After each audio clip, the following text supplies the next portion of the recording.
പിന്നെ ഏതാണ്ട് 22 മാസങ്ങളായി തുടരുന്ന ഗസയിലെ ഈ ഏറ്റവും ശക്തമായിട്ടുള്ള ആക്രമണ നടപടികളും വംശഹത്യാ പദ്ധതികളുടെയും നിർണായകമായിട്ടുള്ള ഒരു ഘട്ടത്തിലേക്ക് തങ്ങൾ കടക്കുകയാണെന്ന് ഇസ്രായേൽ സൈനിക നേതൃത്വവും രാഷ്ട്രീയ നേതൃത്വവും വ്യക്തമാക്കി. അതേ പശ്ചാത്തലത്തിൽ തന്നെയാണ് ഒരുപക്ഷെ ഇസ്രായേൽ ഇതുവരെ ദർശിക്കാത്ത വിധത്തിലുള്ള വലിയ തോതിലുള്ള പ്രക്ഷോഭ പരിപാടികൾക്ക്, കാരണം എല്ലാ കണക്കുകൂട്ടലുകളെയും തെറ്റിച്ചുകൊണ്ടുള്ള ജനപങ്കാളിത്തം തെലവീവിലും ഹൈഫയിലും ജെറൂസലമിലും ഒക്കെ ഈ പ്രക്ഷോഭ പരിപാടികളുടെ ഭാഗമായിട്ട് അണിചേർന്നിട്ടുണ്ട്. പണിമുടക്ക് ഏറെക്കുറെ പൂർണ്ണമായ തോതിൽ തന്നെ നടപ്പാക്കാനുള്ള ശക്തമായിട്ടുള്ള നീക്കങ്ങളാണ് തൊഴിലാളി സംഘടനകളുടെ ഭാഗത്തു നിന്ന് ഈ രാത്രിയിലും തുടർന്നുകൊണ്ടിരിക്കുന്നത്. അങ്ങനെ വരികയാണെങ്കിൽ ഇസ്രായേലിനെ സംബന്ധിച്ചിടത്തോളം അതിനെ പൂർണ്ണമായിട്ട് സ്തംഭിപ്പിക്കുന്ന ഒരു അവസ്ഥയിലേക്ക് ഈ പണിമുടക്കും മറ്റ് പ്രക്ഷോഭ പരിപാടികളും നീങ്ങും. അത് തിരിച്ചറിഞ്ഞുകൊണ്ടാണ്, കാരണം അത് വിജയിക്കുന്ന ഒരു സാഹചര്യം വന്നാൽ കൂടുതൽ അരക്ഷിതാവസ്ഥ ഇസ്രായേലിനുള്ളിൽ രൂപപ്പെടും.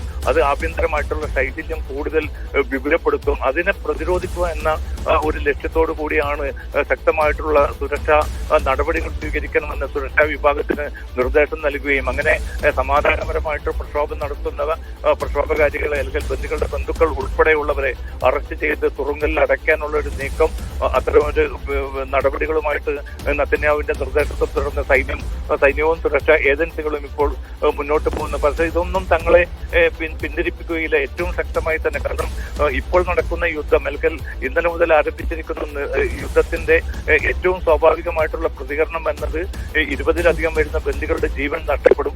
കാരണം ആ ഒരു ഘട്ടത്തിൽ ഗസ സിറ്റിയിലെ ബന്ദികളെ പാർപ്പിച്ചിരിക്കുന്ന ഇടങ്ങളിലേക്ക് കൂടി ആക്രമണം നീളുമെന്ന കാര്യം ഉറപ്പാണ്. ബന്ദികളുടെ സുരക്ഷ ഉറപ്പുവരുത്താൻ തങ്ങൾക്ക് അത്ര എളുപ്പമാകില്ല എന്ന് ഹമാസ് പോരാളികൾ തന്നെ നേരത്തെ മുന്നറിയിപ്പ് നൽകിയിട്ടുണ്ട്. അങ്ങനെ വരികയാണെങ്കിൽ ബന്ദികളുടെ ജീവൻ വെച്ചുള്ള ഒരു പന്താടുന്ന ഒരു സമീപനമാണ് ഇപ്പോൾ സൈനിക നേതൃത്വം സ്വീകരിച്ചു വരുന്നത്. അതുകൊണ്ട് ബന്ദികളുടെ ജീവൻ രക്ഷിക്കാൻ അവരുടെ കുടുംബങ്ങളുടെ കണ്ണീരിനൊപ്പം ചേരാൻ എല്ലാവരും അണിനിരക്കണമെന്നാണ് ബന്ദികളുടെ ബന്ധുക്കൾ ആവശ്യപ്പെട്ടുകൊണ്ടിരിക്കുന്നത്. പ്രതിപക്ഷ പാർട്ടികൾ പൂർണ്ണമായിട്ടും ഇതിന് പിന്തുണ കൂടി പ്രഖ്യാപിച്ചിരിക്കെ ഇസ്രായേലിനെ സംബന്ധിച്ചിടത്തോളം അതിന്റെ ആഭ്യന്തര തലത്തിൽ അത് നേരിടുന്ന ഏറ്റവും വലിയ ഒരു സംഘർഷവും പ്രതിസന്ധിയുമാണ് ഈ രാവിലെ രൂപപ്പെട്ടിരിക്കുന്നത്. ഗസക്കാരെ പുനരധിവസിപ്പിക്കുന്നതിലുള്ള ഹമാസിന്റെ നിലപാട്, പുതിയ പ്രസ്താവനയിൽ എന്തൊക്കെ കാര്യങ്ങളാണ് ഹമാസ് സൂചിപ്പിക്കുന്നത്? തന്നെ ഇന്നലെ രാത്രിയും ഇന്നുമായിട്ട് ഹമാസ് നടത്തിയിരിക്കുന്ന പ്രഖ്യാപനത്തിൽ ഏറ്റവും പ്രധാനപ്പെട്ടത് ചെറുത്തുനിൽപ്പ് എന്നത് ഒരു നിലയ്ക്കും തങ്ങൾ അടിയറ വെക്കുന്ന ഒരു പ്രശ്നം ഒരുക്കുന്നില്ല.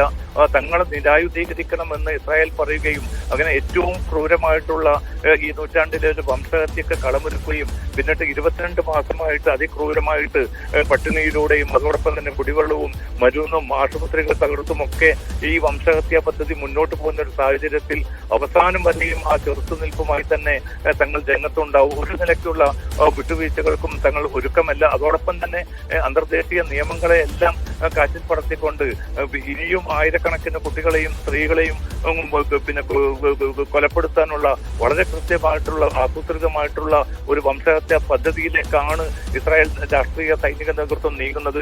അതിനെ അമർച്ച ചെയ്യാൻ വൻശക്തി രാജ്യങ്ങൾക്കുള്ള ഒരു നിർണായക ഘട്ടം കൂടിയാണിത്.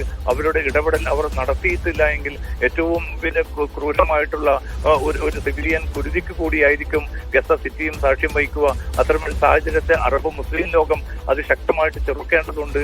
ഇനിയും കാത്തു നിൽക്കാതെ ഏതൊക്കെ നിലകളിൽ തങ്ങൾക്ക് ഇസ്രായേലുമായിട്ടുള്ള നടപടികൾ, അതിനെതിരായിട്ടുള്ള നടപടികൾ കൈക്കൊള്ളാൻ സാധിക്കുമോ അതൊക്കെയും അറബ് മുസ്ലിം രാജ്യങ്ങൾ ഈ ഘട്ടത്തിലെങ്കിലും കൈക്കൊള്ളണം എന്നുകൂടി ഹമാസ് നേതൃത്വം വ്യക്തമാക്കിയിട്ടുണ്ട്. എന്നാൽ ചെറുത്തുനിൽപ്പിന്റെ കാര്യത്തിൽ ഒരു വിട്ടുവീഴ്ചക്കും തങ്ങൾ ഒരുക്കമല്ല എന്ന വളരെ ശക്തമായിട്ടുള്ള ഒരു നിലപാട് കൂടിയാണ് ഹമാസ് നേതൃത്വം അറിയിച്ചിരിക്കുന്നത്.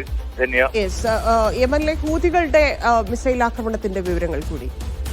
ഇന്ന് രാത്രിയാണ് 2 മിസൈലുകൾ ഇസ്രായേലിന് നേരെ തൊടുത്തുവിട്ടിരിക്കുന്നത്. ബാലിസ്റ്റിക് മിസൈലുകൾ ഇസ്രായേലിൽ പതിച്ചിട്ടില്ല, പക്ഷെ അതിനെ പ്രതിരോധിക്കുന്നതിൽ തങ്ങൾ വിജയിച്ചു എന്നാണ് സൈനിക നേതൃത്വം അവകാശപ്പെടുന്നത്. എന്തായാലും ബെൻഗുരിയോൺ എയർപോർട്ടിന്റെ പ്രവർത്തനം പിന്നിട്ട ഏതാനും മണിക്കൂറുകൾ പൂർണ്ണമായിട്ടും നിലച്ചിരിക്കുന്ന ഒരു സാഹചര്യമാണ്. തങ്ങളുടെ ലക്ഷ്യം നിറവേറ്റി എന്നാണ് യമനിലെ ഹൂത്തികൾ അറിയിച്ചിരിക്കുന്നത്.